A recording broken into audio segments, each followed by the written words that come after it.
Syarat sebagai mustafti yang meminta fatwa. Qala al-musannifu rahimallahu ta'ala, wa min syartil mustafti, diantara syarat mustafti, an yakuna min ahli taklid, yaitu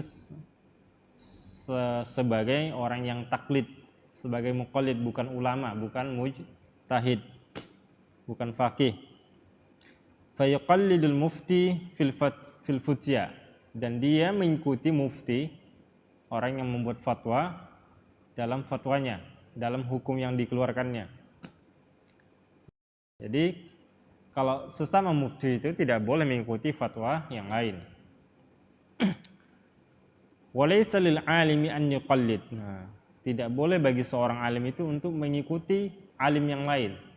Artinya bukan dalam hal yang sudah qat'i, yang sudah ada hukum sebelumnya, tapi hukum baru.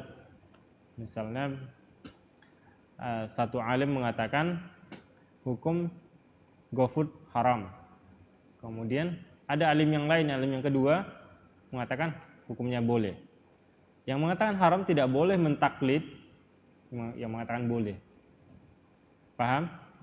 Sebaliknya yang mengatakan boleh tidak boleh mengikuti perkataan yang haram tadi, yang mengatakan haram. Jadi mereka harus tetap dengan pendapat mereka. Itu syarat sebagai mufti. Kalau kita boleh pilih keduanya. Kalau orang awam boleh pilih salah satu.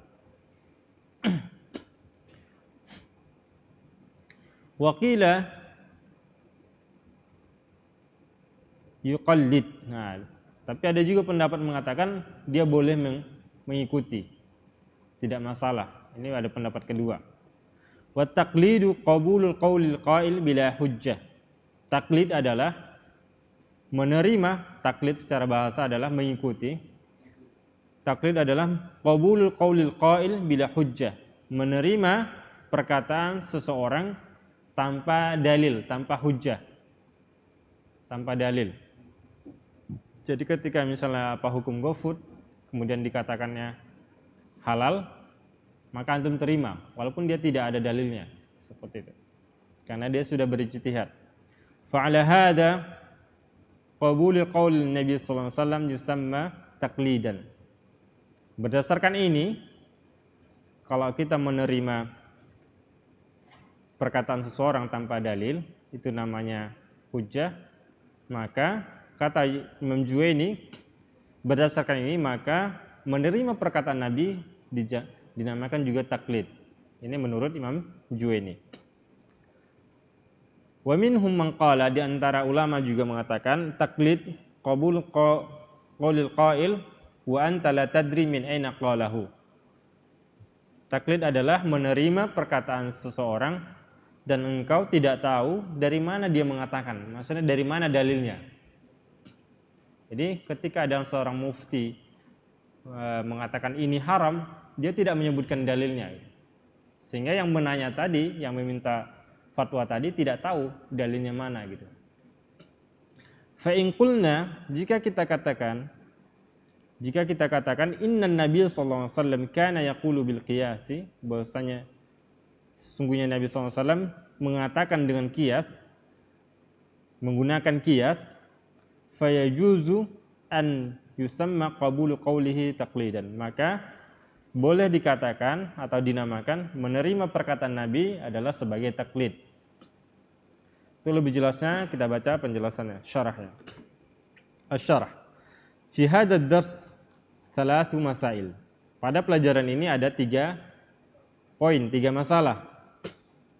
Al-ula, yang pertama, ta'rifut taklid, definisi dari taklid. Huwa lughatan, secara bahasa, ja'lu syai'i muhitan bil unuq. Ja'lu syai'i muhitan bil unuq. Membuat sesuatu yang mengikat leher. Ini namanya taklid. Nah, membuat atau mengikat leher yang jelasnya. Maksudnya apa? Misalnya hewan peliharaan ketika dia ikat lehernya kan dia ngikut kemana-mana. Nah itu maksudnya. Makanya dikatakan taklid, ngikut aja. Sama kayak kita, kalau kita ngikuti fatwa seorang, kita juga ngikut. Kayak kayak halnya hewan yang diikat lehernya seperti itu. Wa 'arafahul musannif istilahan bi ta'rifaini. Imam Juwaini mendefinisikan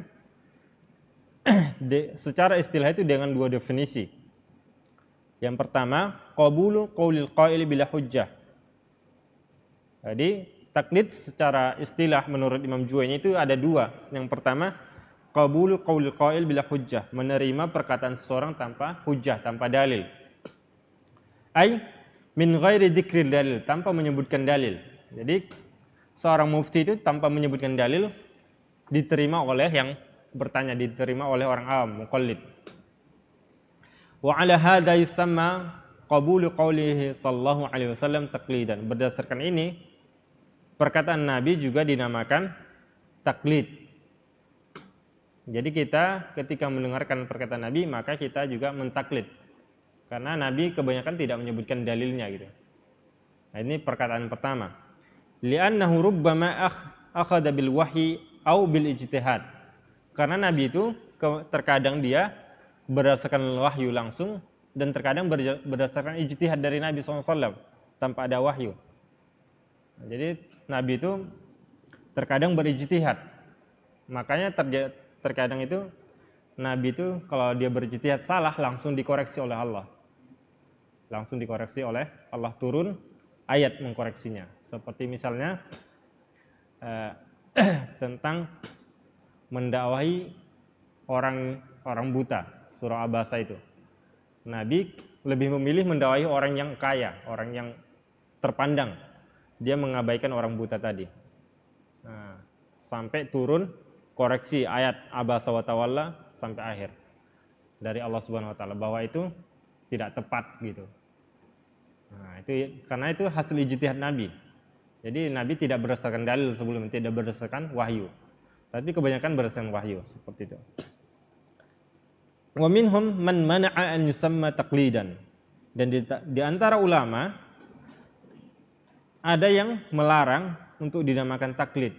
Jadi ketika kita menerima perkataan Nabi, mengikuti perkataan Nabi itu tidak boleh dinamakan taklid.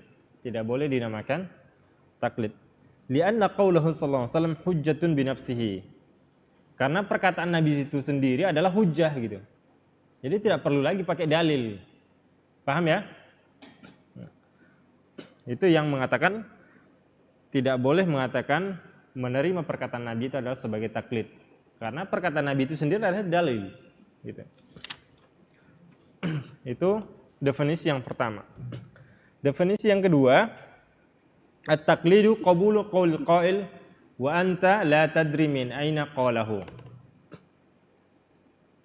Taklid adalah menerima perkataan seseorang dan engkau tidak tahu dari mana dia mengatakannya.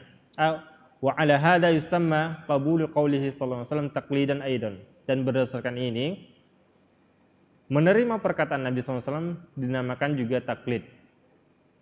Lihtimali annahu sallallahu alaihi wasallam qalahu bijtihadin. Karena kemungkinan Nabi itu mengatakan sesuatu, mengatakan hadis itu dengan ijtihad. Wa hadza bina'an 'ala anna Nabi sallallahu alaihi wasallam kana yajtahidu wa huwa sahih. Berdasarkan ini, bina'an 'ala hadza wa hadza bina'an 'ala anna Nabi sallallahu alaihi wasallam kana yajtahid wa huwa sahih. Dan ini berdasarkan bahwa Nabi SAW berijtihad wa huwa sahih, dan ini adalah pendapat yang benar. Paham maksudnya? Hah? Jadi taklid itu adalah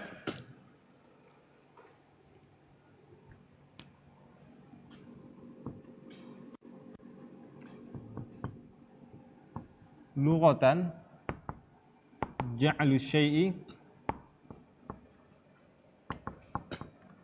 muhitan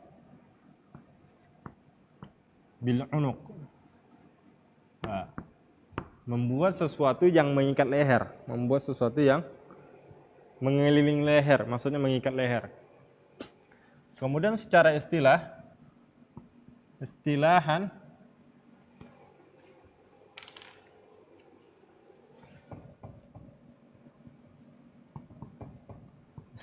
itu ada dua pendapat. ada dua definisi. Yang pertama, qabulu qauli qail bila hujjah. Bila hujjah. Yang kedua, qabulu qauli qail wa anta maksudnya yang penanya la tadri min aina qalahu. Nah, kalau yang pertama itu memang tidak menyebutkan dalil sama sekali. Tidak menyebutkan dalil sama sekali. Kalau yang kedua, yang penanya itu tidak tahu dalilnya yang mana gitu.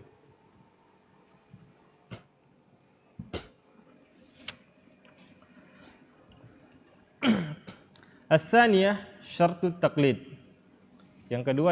Masalah yang kedua adalah syarat mengikuti, syarat mentaklid al-istifta untuk minta fatwa.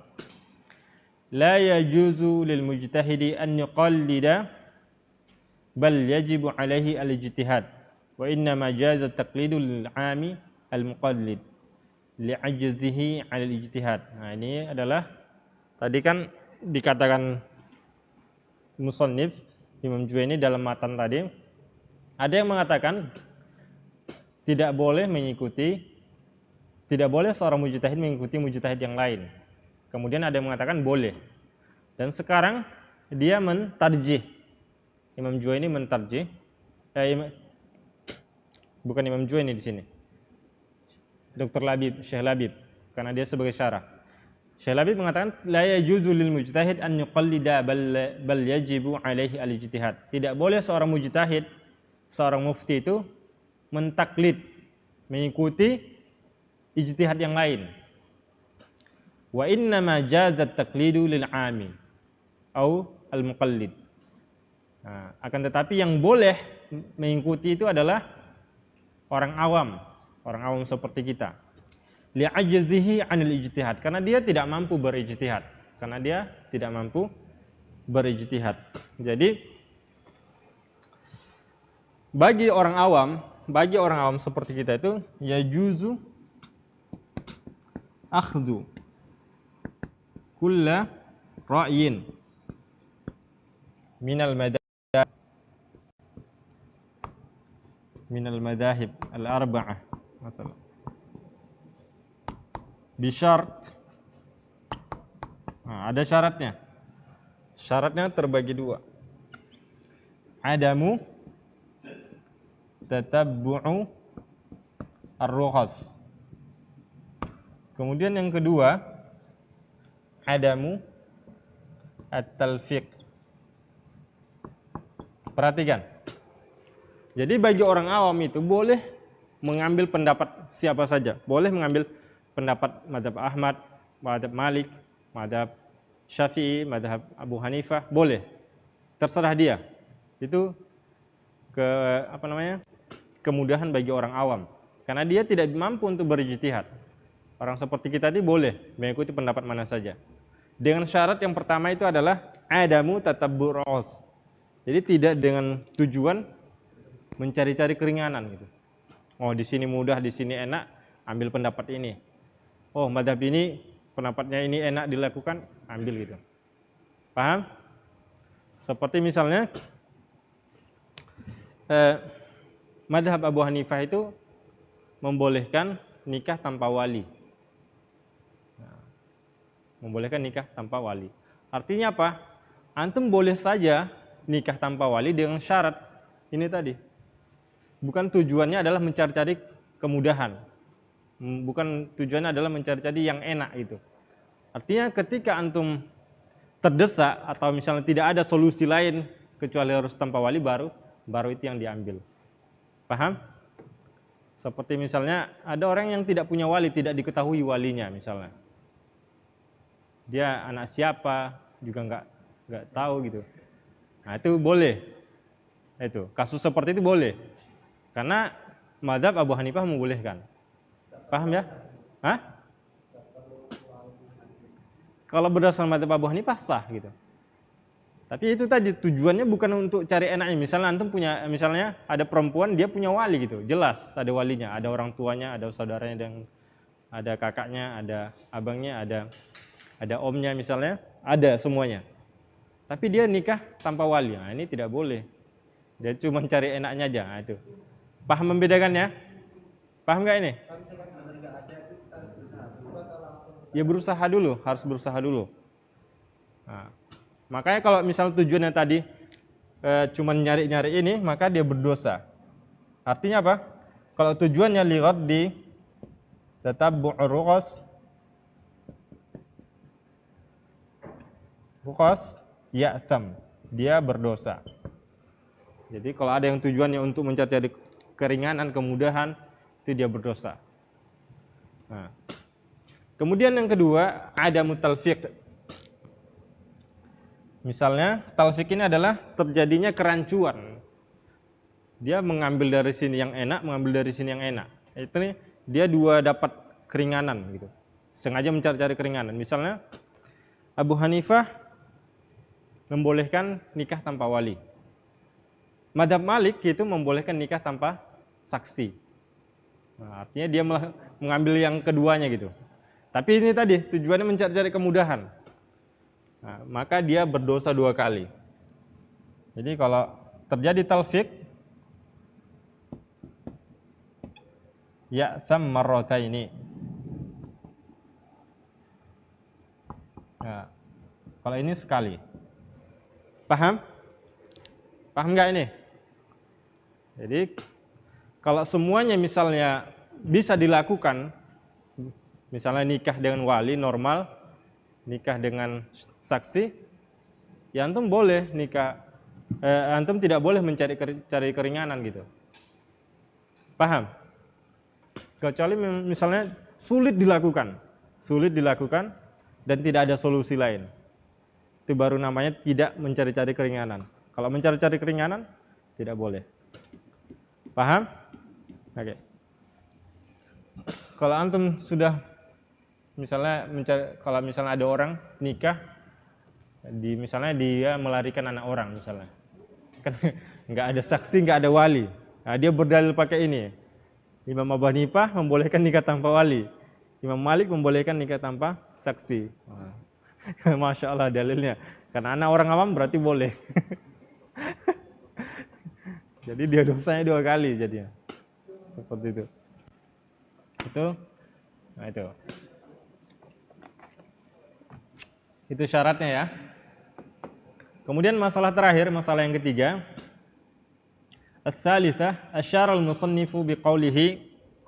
Musannif mengisyaratkan dengan perkataannya fayuqallidul mufti fil fatwa. Maka mufti, seorang mufti itu mengikuti dalam fatwa.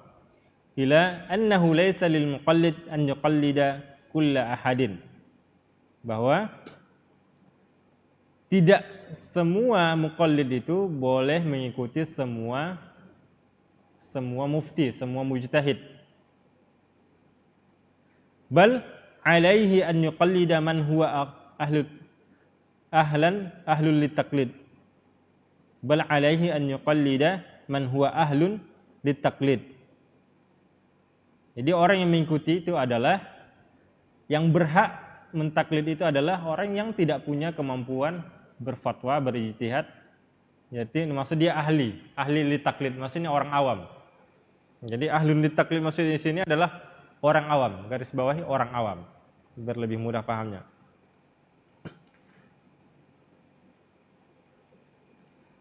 Mimman taqaddama dzikruhum, yang sudah disebutkan sebelumnya.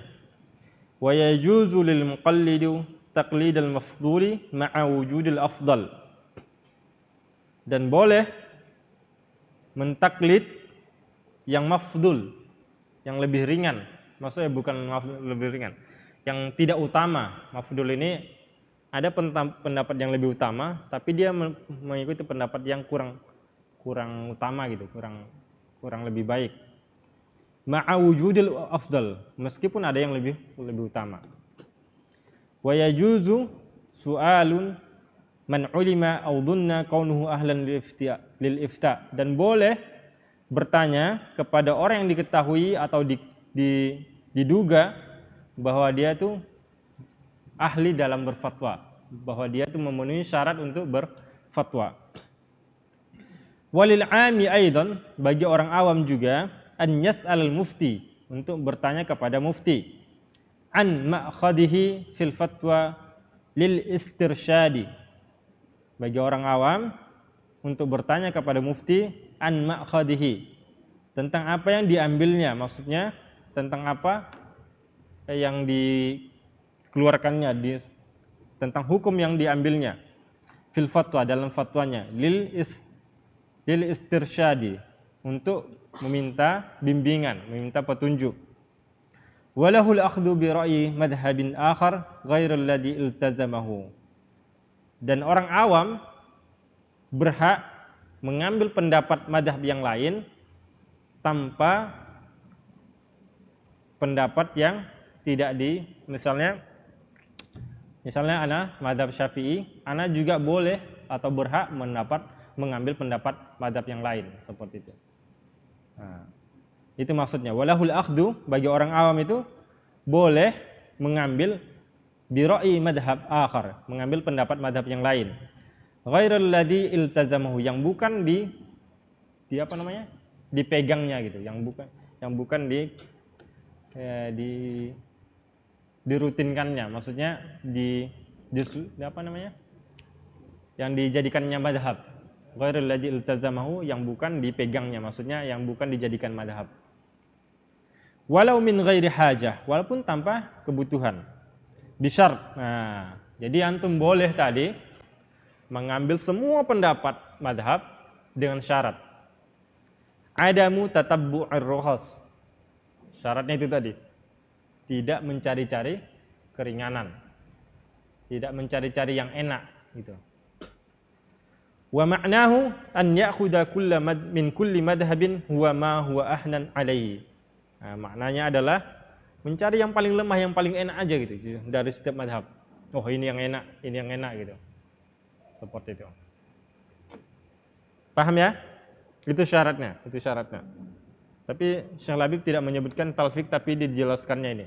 Talfik ini dijelaskan ketika syarah ini, menjelaskan syarah ini. Oke? Sampai di sini pertemuan kita.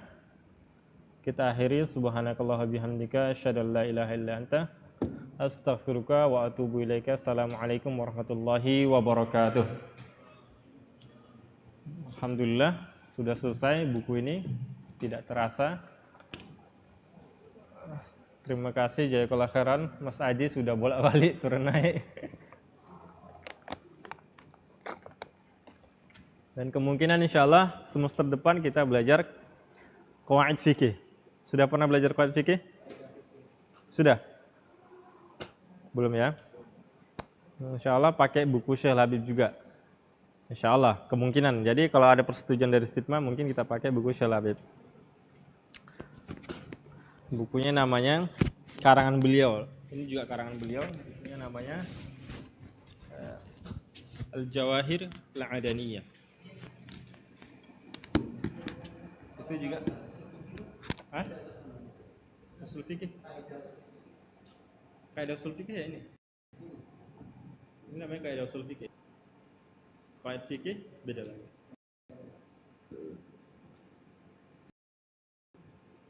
Ini kan semuanya kaidah semua ini yang kita pelajari. Ini kaidah semua. Tapi namanya kaidah usul fikih. Al-haqiqatul majaz, kaidahnya ini gitu. Yang apa beda? Usul fikih secara umum hampir sama. Usul fikih kebanyakan beda.